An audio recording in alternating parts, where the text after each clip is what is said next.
26-এর ভোটে দেখে নেব তৃণমূলকে হুঁশিয়ারি শুভেন্দু অধিকারীর। বৃহস্পতিবার বারুইপুরে একটি সভা করেন রাজ্যের বিরোধী দলনেতা শুভেন্দু অধিকারী।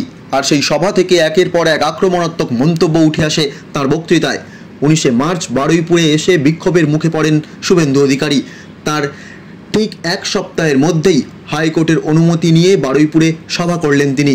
সভামঞ্চ থেকে বারুইপুর জেলার পুলিশ সুপার পলাশখালীকে বিরোধী দলনেতা বলেন, আমার গাড়ি ভাঙা হয়েছে, সেই গাড়ি এখনও শোরুমে রয়েছে, তবে অসুবিধা নেই, আমার অনেক টাকা রয়েছে, আমি দেখে নেব এর হিসেব।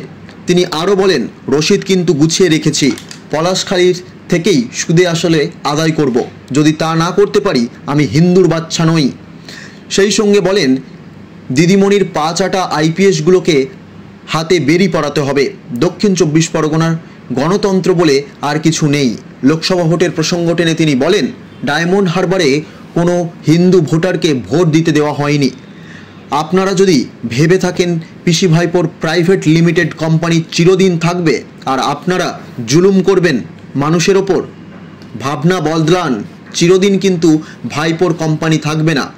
নিউটনের থার্ড ল মনে করিয়ে তিনি আরও বলেন, জানেন তো নিউটন বলেছিলেন প্রত্যেক ক্রিয়ার সমান ও বিপরীতমুখী প্রতিক্রিয়া রয়েছে।